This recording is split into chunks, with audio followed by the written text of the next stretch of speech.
శ్రీదేవి అంటే 100 మంది అమ్మాయిలు పెట్టు. శ్రీదేవి అంటే ఓ పెళ్లి సందడి. శ్రీదేవి అంటే ఒక వియ్యాల వారి విందు. శ్రీదేవి అంటే ఓ సెలయేటి గలగల. శ్రీదేవి అంటే ఓ పాటల పూతేరు. ఇన్ని విశేషణాలు ఎందుకు అంటే, తను ఎక్కడుంటే అక్కడ ఆ చోటే హమ్ జాకే జహా బయటే ఓ అప్నే ఠికానా హై అన్నట్టుగా తను ఎక్కడుంటే ఆ చోటును తను సొంతం చేసుకుంటుంది. అక్కడ ఉండే మనుషుల్ని సొంతం చేసుకుంటుంది. తన వాళ్ళుగా భావిస్తుంది. అందరితోటి కలిసిపోతుంది. అందరినీ చక్కగా తన మాటలతోటి, పాటలతోటి, చక్కని కబుర్లతోటి, మంచి విషయాలతోటి అలరిస్తుంది. తను ఆనందిస్తుంది, ఇతరులకి ఆనందాన్ని పంచుతుంది. ఒక ఆప్యాయత, ఒక అభిమానం, అందరి మీద ఒక చల్లటి అనురాగం, వీటన్నిటితోటి మన సొంతింటి మనిషిలా ఉంటుంది. ఈ మాటలు శ్రీదేవిని పొగట్టడానికి చెప్పేవి కాదు. సహజంగా పుట్టిన దగ్గర నుంచి తనతో పాటు పుట్టినటువంటి క్వాలిటీస్ ఇవి. ఎంత బంగారు పళ్ళానికైనా దానికి ఆనుకోవటానికి ఒక చక్కటి బలమైనటువంటి గోడ ఉండాలంటారు. రమేష్ గారు అటువంటి చక్కని వ్యక్తిత్వం కలిగినటువంటి ఒక బలిష్టమైన కోట శ్రీదేవికి. ఎందుకంటే తను ఎంత మాట్లాడుతుందో ఆయన అంత మౌనంగా ఉంటారు. చక్కటి సంగీతజ్ఞుడు. సంగీతం గురించి అత్యద్భుతమైనటువంటి సంగీత చక్రాన్ని 72 మేళకర్తలతో రాగాల్ని ఎలా వాయించాలో, అంటే సంగీతం గురించి ఏమాత్రం తెలియని వాళ్ళకు కూడా ఆ చక్రం దగ్గర ఉన్నట్లయితే 72 మేళకర్త రాగాల్లో వాళ్ళు వాయించగలిగినటువంటి అత్యద్భుతమైనటువంటి పరికరాన్ని సృష్టించిన వారు రమేష్. సో శ్రీదేవి, రమేష్ ఇద్దరిని విడివిడిగా చూడడం. బొమ్మ బొరుసు ఎప్పుడు కలిసే ఉంటాయి. శివుడు, పార్వతి ఎప్పుడు కలిసే ఉంటారు. అలాగే లక్ష్మీ, శ్రీ మహావిష్ణువు కూడా కలిసే ఉంటారు. వారి ఇద్దరి దాంపత్యం అటువంటిది. ఇంత ఎందుకు చెప్పుకొస్తున్నానంటే, కూరగాయల బడి అని ఒకరు పాట రాశారట.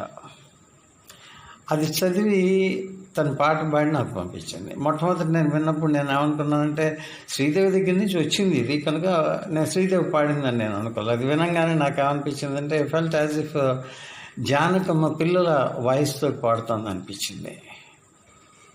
ఆ తర్వాత చూస్తే జానకమ్మ గారు ఎంత సహజంగా, అంటే ఇప్పుడు ఒక చిరునవ్వు కావాలనుకోండి పాట పాడేటప్పుడు, ఆ చిరునవ్వుని ఎంత నీట్గా వారు తీసుకొస్తారు అంటే, ఆ పాటలు అక్షరాలతో పాటుగా ఆ చిరునవ్వు కూడా కలిసిపోతుంది, కానీ సపరేట్గా ఉండదు. జానకమ్మ ఒక అద్భుతం. ఆవిడ గొంతే ఒక అత్యద్భుతం. ఇట్స్ లైక్ ఒక హిమాలయం ఎంతైతే దానికి ప్రత్యేకత ఉన్నదో, జానకమ్మ గారి గళం అటువంటిది. అటువంటి జానకమ్మ గారిలాగా జానకమ్మ గారి వాయిస్తో శ్రీదేవి పాడటం అంటే అసలు నాకు నమ్మశక్యం కాలేదు. అది ఎంత అద్భుతంగా పాడిందంటే ఐ వాజ్ మెస్మరైజ్డ్. తర్వాత నేను వెంటనే ఫోన్ చేసి, అమ్మ ఇది అంటే నేనే పాడాను, నేనేనండి పాడాను. ఎంత అద్భుతంగా అంటే మీరు విని చూడండి. విన్న తర్వాత మీకు అనిపిస్తుంది ఒక చిన్న పిల్లలాగా, అప్పుడే చిన్న పిల్లలు గౌన్ తొడుక్కున్నటువంటి పిల్లలాగా పాట పాడుతుంటే మనకి ఏమనిపిస్తుందంటే, మన చిన్నతనం, మన స్కూల్కి వెళ్ళటం, ఇవన్నీ మనకు కనిపిస్తాయి. ఈ అద్భుతమైనటువంటి పాట తను పాడింది ఒక ఎత్తు అయితే, అది వినగలగటం నా అదృష్టంగా, నా ఆనందంగా నేను భావిస్తూ, కావాలనే నేను ఈ వీడియో మీకు పంపుతున్నాను అమ్మ. ఎందుకంటే ఒక చక్కని పాట విన్న తర్వాత, చక్కని రచన చదివిన తర్వాత వారికి ఫోన్ చేసి చెప్పటం నాకు అలవాటు. ఈసారి ఫోన్ చేయటం కాదు, వీడియోగా మీకు చెప్పాలని అనిపిస్తోంది. అందు గురించి మళ్ళీ మీ ఇద్దరు దంపతులకి హృదయపూర్వక నమస్కారాలతోటి, ఆశీస్సులతోటి ఎల్లప్పుడూ మీరు ఆయురారోగ్య ఐశ్వర్యాలతో చల్లగా ఉండాలని భగవంతుని ప్రార్థిస్తూ, గాడ్ బ్లెస్ యూ బోత్. కూరగాయల బడి బాలల గేయం. రచన పద్మా త్రిపురారి, జనగామ, తెలంగాణ. గానం లేళ్లపల్లి శ్రీదేవి రమేష్, చెన్నై.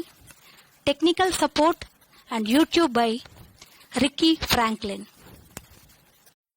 బెండకాయ టమాటా బడికి వెళ్ళాయి, బడిలోకి వంకాయ వచ్చి చేరింది.